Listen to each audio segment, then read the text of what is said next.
Hello everyone, I am Ashish Kumar Shakya. Welcome to my YouTube channel ideal classes. जैसा कि आप सभी को पता है दोस्तों, हमने पिछले वीडियो में जो भारतीय राज्य व्यवस्था है उससे संबंधित संविधान के स्रोत जो है उनके बारे में स्टडी किया था। तो आप सभी जल्दी से जल्दी चैनल को सब्सक्राइब कर लें और वीडियो को लाइक करें फटाफट, और कमेंट बॉक्स में कमेंट ज़रूर करें। पहले वीडियो को ध्यान रखना, एक पॉज मत करना और आगे मत बढ़ाना, पूरा देखें वीडियो को। तो आज के इस वीडियो में हम इंडियन पॉलिटी से संबंधित जो भारतीय नागरिकता है, यानी किस प्रकार से नागरिकता मिलती है और कौन कौन से भारतीय नागरिक हैं, उन सभी के बारे में पढ़ेंगे। तो जो भारतीय नागरिकता संबंधित है उसमें आर्टिकल जो हैं वो 5 से लेकर 11 तक आर्टिकल जो इसमें आते हैं।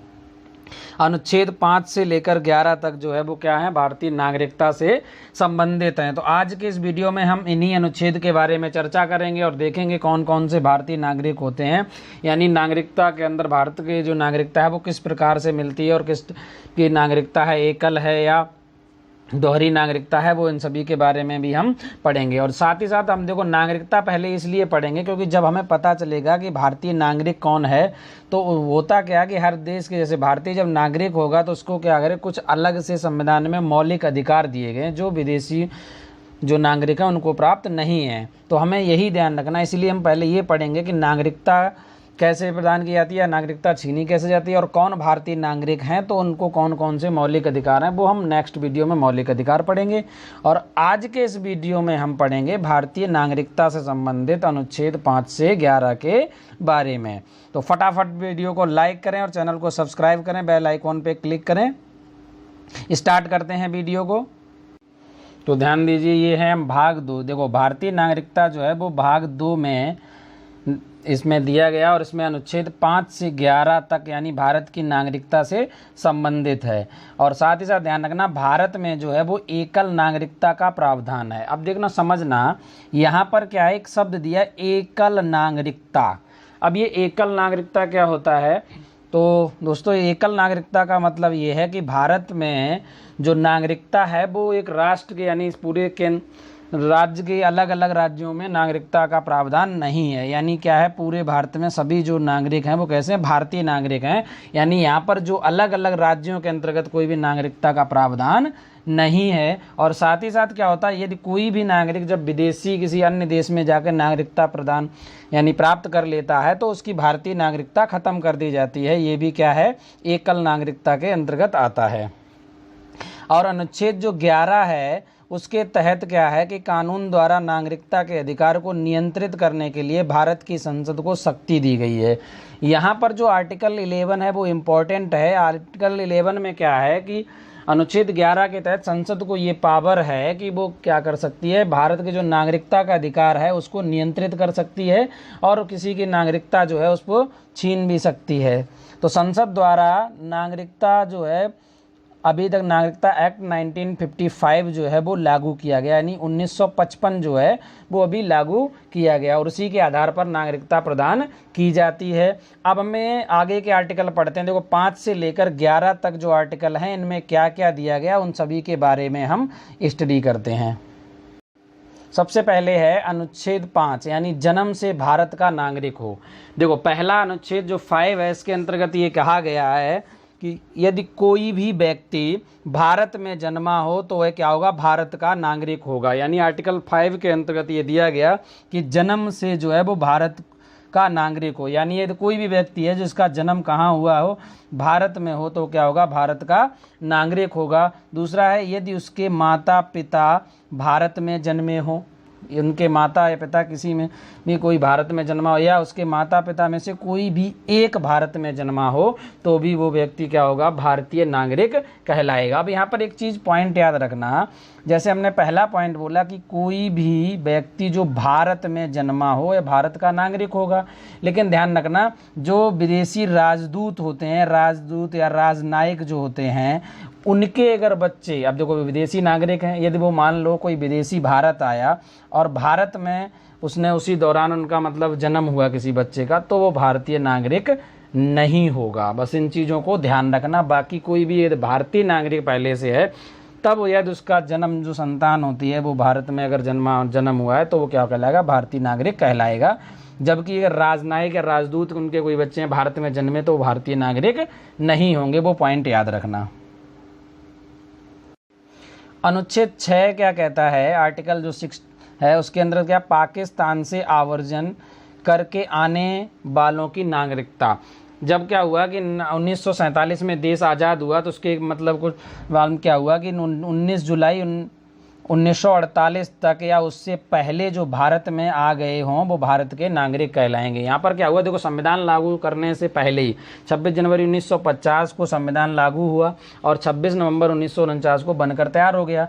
तो यहाँ पर एक डेट दी है कि 19 जुलाई और 19 जुलाई 1948 तक या उससे पहले जो भारत आ गए हों पाकिस्तान से, जैसे पाकिस्तान और भारत का 1947 में बंटवारा हुआ, तो इस डेट से पहले जो लोग पाकिस्तान से भारत आ गए वो क्या कहलाएंगे, भारतीय नागरिक कहलाएंगे अनुच्छेद 6 के अनुसार।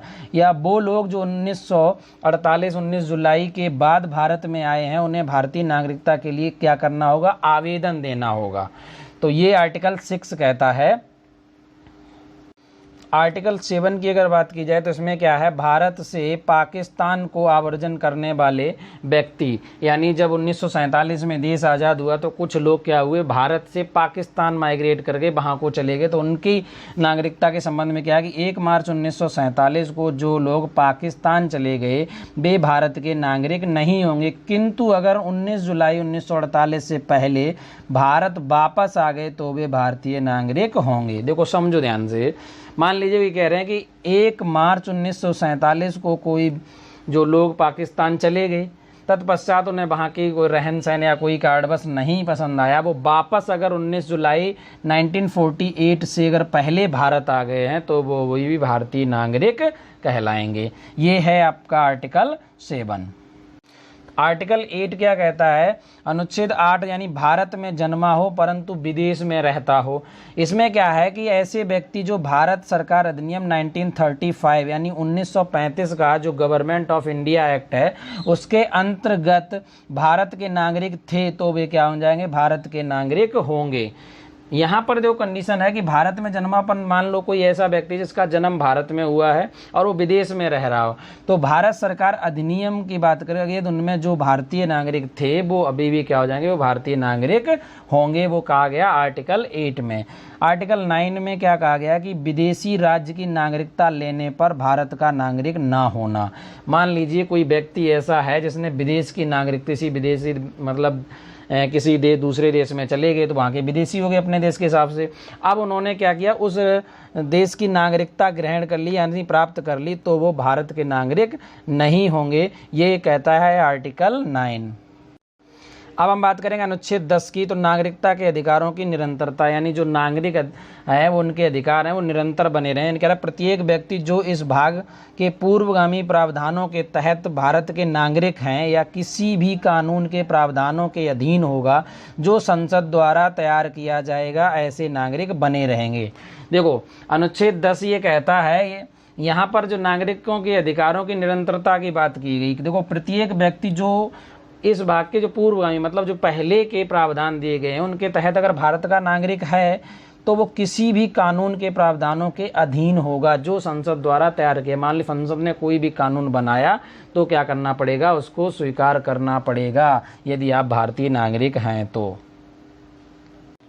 साथ ही साथ यहाँ पर यह है कि संसद यदि चाहे तो किसी की नागरिकता छीन सकती है। तो नागरिकता छीने की किस आधार पे, उसकी कुछ शर्तें हैं। मान लीजिए कोई ऐसा व्यक्ति है जिसने क्या किया, विदेश से आया हुआ था और वो भारतीय नागरिकता जो अधिनियम है 1955 के तहत उसने मतलब 10 वर्ष तक भारत में रहा और नागरिकता के लिए उसने अप्लाई कर दिया, रजिस्ट्रेशन किया और वो नागरिकता प्रदान कर दी कि उसे प्राप्त हो गई। लेकिन अगर उसने झूठे सबूत या डॉक्यूमेंट पेश किए तो उसकी नागरिकता छीनी जा सकती है, पहला प्रावधान।